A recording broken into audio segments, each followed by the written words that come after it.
Another K5. We out here with Chris. I'm gonna put his gram up. Check him out, follow him. We got that red and blue together. Yeah, I think 2024 this joint gonna be electric. We helping him out right now, putting his window visors on.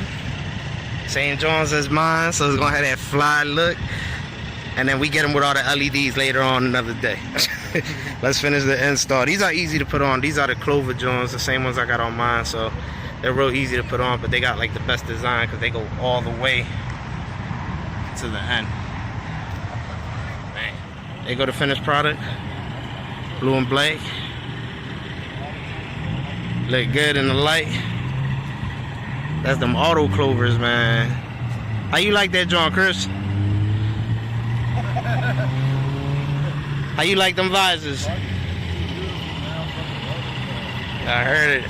It gives the car life, man. I'm telling you, especially when it stopped right at that edge right there. It just looks so much better. Let's get the cars together. Let's get some photos.